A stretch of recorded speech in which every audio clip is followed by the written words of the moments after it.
네, 허재영 기자의 시사 바리스타 함께하고 계십니다. 자, 방송인 우리 김어준 씨에 대해서 조금 총선 이후에 논란이 좀 벌어지고 있는데, 이 논란을 조선일보가 키우려고 막 열심히 노력하고 있는데, 그거는 우리가 경계해야 될 것 같아요. 조선일보 장영태 기자가 기사를 썼네요. 4월 17일 날. 열린민주당 지지자들이 김어준을 고소고발한다 이러면서 여권의 내전 뭐 이러면서 막 이게 막 분열을 막 획책하는 기사를 썼네요. 네. 열린민주당의 지지자들이 김어준을 중앙선관위와 검찰에 고발하겠다. 뭐 이런 글들을 계속 좀 어디 좀 올리고 계신가 봐요. 이제 뭐 사유는 그 다스베이다랑 뭐 뉴스공장 뭐 이런 데에서 김어준 씨가 선거 개입을 했다. 뭐 이러면서 고발하겠다. 뭐 이런 글들을 계속 올리고 있는데 그래요. 조선일보가 요거를 또 아주 그냥 옳다구나 하면서 분열하려고. 예. 모르겠어요. 뭐 고소 고발하시겠다는 분들은 뭐 저랑 아무 상관도 없고 제가 누군지도 모르고 그래서 뭐 제가 뭐 뜯어 말릴 것도 아닌데 다만 신중하셨으면 좋겠어요. 예. 이게 토론과 자성을 통해서 어떤 그 해결해야 될 문제가 있고 그게 안 될 경우에는 이제 법적으로 해결해야 될 문제가 있거든요. 예. 우리는 민주주의자들이잖아요. 예? 이번 총선 과정에서 과연 김어준 씨나 뉴스공장이나 또 그런 분들, 그런 언론인들이 과연 선거에서 공정하게 언론인으로서 기능 행사를 했냐? 이거는 토론과 비판하면서 우리가 민주적으로 함께 검토해야 될 문제이지, 이걸 무슨 법적으로 뭐 이렇게 그렇게 해서 해결할 문제인가? 좀 신중하셨으면 좋겠어요. 이거는 그냥 조중동만 신나하는 결과만 나올 수 있어요. 조심하시는 게 좀 좋겠어요. 예. 여기까지가 제 견해고. 그러면서 이제 우리끼리는 그러나 이제 뭐랄까 우리 민주주의자들은 이번 총선에서 김어준 씨가 언론에서 이렇게 발언한 것들에 대해서는 과연 적절했느냐. 앞으로 우리가 좀 더 공정한 선거를 치르기 위해선 어떻게 이번 일에 대해서 교훈을 얻을 것인가에 대해서는 우리는 열린 태도를 가지고 토론해 볼 필요는 있죠. 예. 고소고발보다는 저는 토론하는 게 좋겠다라는 말씀을 좀 드리고 싶어요. 네. 김어준 씨가 뭐랄까 저 개인적으로는 지금까지 계속 좀 뭐랄까 옹호해주는 태도를 가졌죠. 뭐 제 방송 꾸준히 들으신 분들은 제가 우리 진보 언론들의 낙검수 컴플렉스에 대해서 제가 아주 혹독하게 계속 비판했던 것들 보신 분들 계실 거예요. 제가 이제 그렇게 한 거는 진보 언론들이 너무 김어준을 비판하니까 뭔가 자신들의 어떤 그 진보 언론계에서의 권위 이런 것들이 자꾸 허물어져 가고 김어준이 그것을 이제 다 가져가니까 뭐 모르겠어요. 질투심 때문에 그러는 건지 너무 그 낙검수에 대해서 컴플렉스 때문에 김어준 씨를 계속 비판만 하는 것이 전 잘못됐다고 생각하는 거거든요.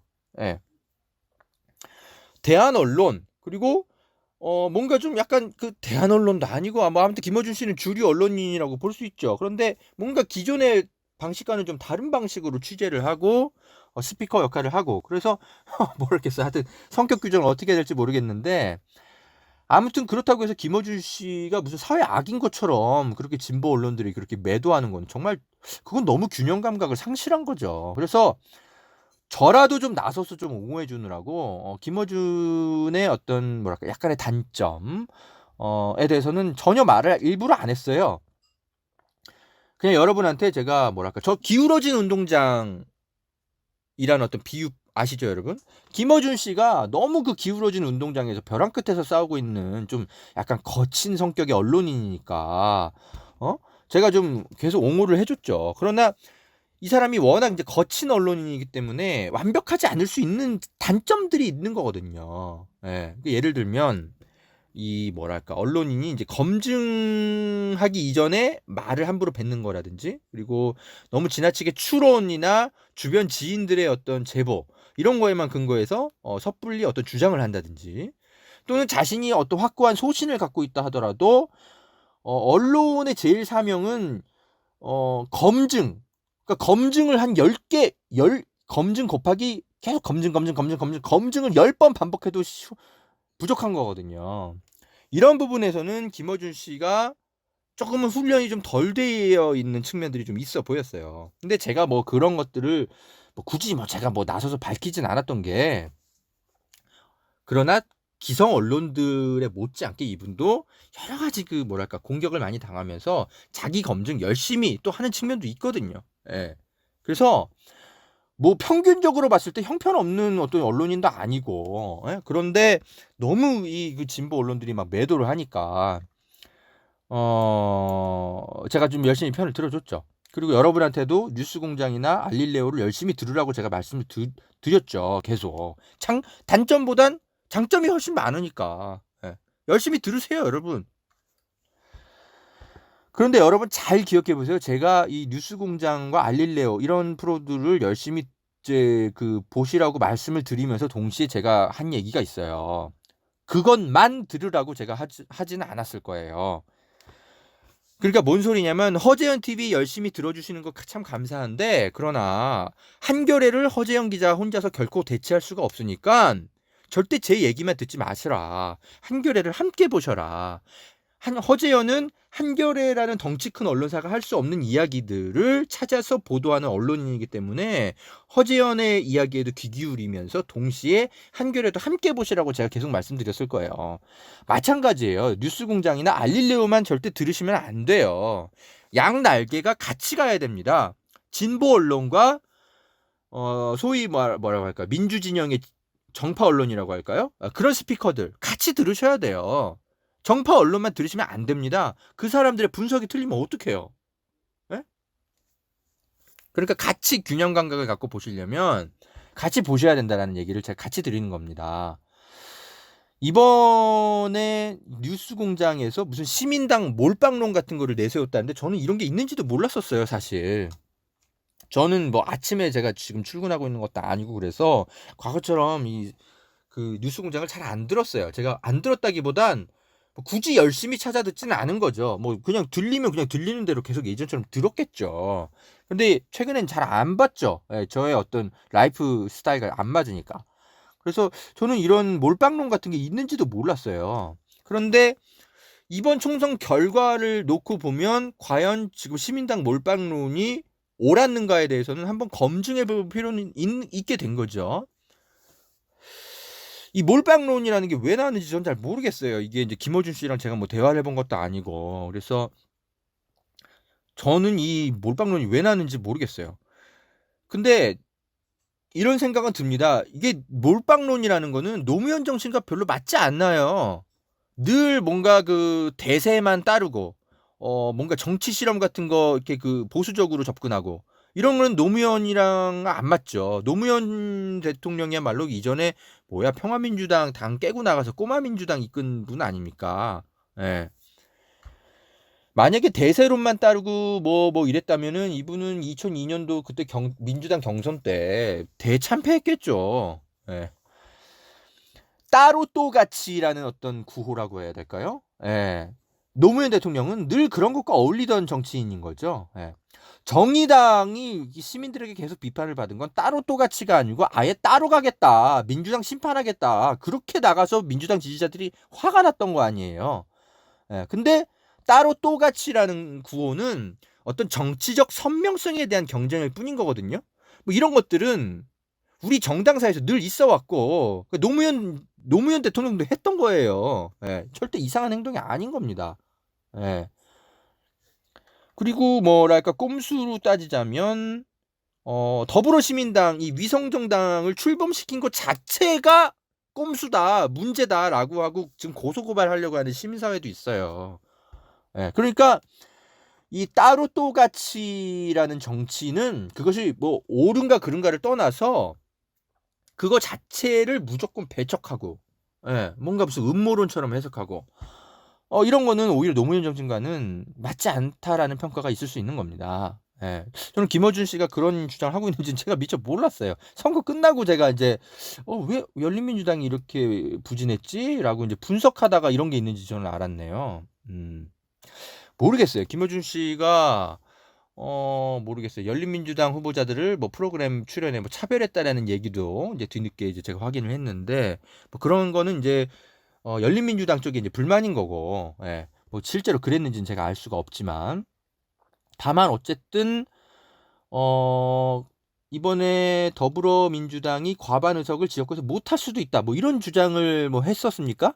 예. 그래서 뭐 몰빵론을 들고 나왔었던 것 같은데, 모르겠어요. 아마 어떤 여론조사에 근거해서 그런 주장을 이제 했을 수는 있죠. 했을 수는 있는데, 근데 결과적으로는 이 더불어민주당이 지역구 의석만 갖고도 제1당 다수당이 되고 국회의장을 배출하는데 아무 문제가 없게 됐잖아요. 그러니까 그 베이스가 된 그 몰빵론의 베이스가 된 여론조사는 틀린 거죠. 네, 그래서 김어준 씨는 그 여론조사 업체 어디랑 관계 맺음 하시는지는 모르겠지만, 그건 잘못된 여론조사니까 앞으로는 참조하지 마세요. 그런 것들은 좋은 취재원이 아닌 것 같아요. 그리고 정말 상상하고 싶진 않지만, 만약에 이 더불어민주당이 지역구만으로도 과반을 점한다는 어떤 여론 그 분석 데이터를 접했는데도 그걸 알면서도 몰빵론을 주장한 거라면, 그거는 선거 개입한 거죠. 대중을 속이게 되는 겁니다. 언론이 절대 해서는 안 될 일이에요. 근데 지금 이런 의심들을 시민들이 하기 시작했다라는 거예요. 그러니까 막 고소고발하겠다는 얘기가 나오는데, 제 생각에는요, 김어준 씨가 이제 적절한 어떤 자리에서 한 번쯤은 해명을 하시는 게 좋겠어요. 네, 사실은 제가 이런 근거와 어떤 소문을 듣고 혹여라도 발생할 수 있는 문제에 대해서 우리 민지준영이 또 오류를 범하지 않기 위해서 이런 주장을 했다. 다만 이런 오해는 없으셨으면 좋겠다라고 소통을 한번 하시면 좋겠어요. 예. 그렇게 하지 않으니까 자꾸 선거 개입을 한 거 아니냐, 김어준 씨가. 뭐 이런 어떤 음모론 같은 게 계속 나오는 거죠. 예. 그럴 리가 있겠습니까? 김어준 씨가 뭘 얻을 게 있다고. 저는 그런 거는 믿고 싶지는 않아요. 그리고 언론인이, 저는 특히 대한 어떤 언론 진영에서는 저는 선거 캠페인도 적절한 선에서 할 수도 있다고 생각해요. 예. 다만 정확한 정보에 의거해서 해야죠. 예. 예. 정확하게 해야 되는 겁니다. 예. 그러니까 정확한 정보인지 확인하는 건 끊임없이 교차 검증하는 거죠. 나한테 어떤 여론조사 업체가 이런 주장을 하는데, 이것이 정확한 것인지는 또 다른 어떤 여론조사 업체라든지 또 다른 어떤 정치권의 관계자라든지 계속 교차 검증을 해야죠. 그렇게 해서 어떤 이제 정말 교차 검증에서 파악된, 검증이 확인된 정보에 기반해서 어떤 주장을 신중하게 하면 되는 겁니다. 원래 모든 언론들이 100% 중립일 수는 없는 거예요. 예, 저도 마찬가지죠. 허지영 기자도 어떻게 이 총선 과정에서 중립이었겠습니까? 저는 뭐 미래통합당 절대 찍지 말라고 계속 얘기한 사람인데. 그래요. 김어준 씨는 우리 진보 진영의 아주 소중한 자산입니다. 그렇기 때문에 김어준 씨는 이번 어떤 논란에 대해서는 한 번쯤은 자신의 어떤 취재 기반이 된 어떤 취재원들에 대해서 한 번쯤은 자기 검증을 해볼 필요가 있어요. 그렇게 해서 계속 성장해 나가시면 됩니다. 그런 거 계속 소홀히 했던 게 바로 그 우익 보수 진영의 괴물 조갑제 언론인이 있는 것이고, 그리고 새끼 조갑제 어떤 경향을 보인다고 해야 될까? 지금 검찰 출입 기자들, 진보 언론의 검찰 출입 기자들, 예? 예, 조갑제의 딱 젊었을 때 모습들. 걔네들이 지금 그런 거 하잖아요. 자기 검증을 게을리해가지고, 진중권 같은 사람들이 자기 검증을 계속 게을리하니까 계속 이상한 오류가 나오는 그런 논평들 같은 거 하는 거 아니에요. 그래서 언론인들은 내 주변의 측근들, 내 주변의 취재원들에 대해서 끊임없이 검증하고 거리두기, 예? 그리고 교차 검증, 절대 게을리하면 안 됩니다. 아마 김어준 씨는 뭐 저보다 더 잘할 거예요. 더 잘할 건데, 아무튼 이번 총선에서는 이 사람도 오류를 범할 수 있네, 예, 라고 사람들이 고개를 갸우뚱하기 시작했으니까 한 번쯤은 자신을 돌아보고 해명하는 자리를 가지시면, 뭐 그러면 뭐 이런 논란은 뭐 쉽게 전 사그라들 거라고 생각이 듭니다. 그래요. 열린민주당 지지자들이 아마 되게 섭섭해서 뭐 고소고발까지 진행하는 것 같은데, 저는 그거는 글쎄요. 이런 어떤 법적인 문제 해결보다는 그래요. 토론과 논쟁을 통해서 해결하면 됩니다. 자, 우리 김어준 씨가 총선 끝나고 나서 이런 얘기를 뉴스공장에서 했네요. 레거시 미디어들 데스크들 일제히 퇴장해야 된다. 너네들 제목으로 호도하는 거 하나도 기술이 안 먹혔거든. 뭐 이렇게 얘기를 한 것 같네요. 여러분 이번 총선 정말 여러분이 진짜 수고 많이 하셨습니다. 이 가짜 뉴스들 타파하고 진짜 뉴스들 막 퍼뜨리시느라고, 그죠? 그래서 뭐랄까, 김어준 씨 말대로 이 데스크들, 이 레거시 미디어들이 데스크들이 정말 뭐랄까 술 진탕 먹었을 겁니다. 드디어 아무리 해도 우리가 대중들을 기만할 수가 없어. 굉장히 속상했을 겁니다. 여러분들이 정말 승리자입니다. 그리고 허재영 기자도 한 6개월 정말 노력했네요. 저도 굉장히 뿌듯한 시기를 보내고 있습니다. 우리가 그러나 안심해서는 안 됩니다. 2년 후에 또 큰 산 한번 넘어야 됩니다. 그때까지 우리 또 가짜 뉴스들, 이 정치 병자들 걸러내는 거 제가 계속 해야 됩니다. 여러분 계속 귀 기울여 주시고요. 김어준 씨도 계속 힘내주시기 바랍니다. 자, 오늘 시사바리스탄 여기서 마치겠습니다. 다음에 여러분 또 찾아오겠습니다. 구독과 좋아요 그리고 후원 감사합니다.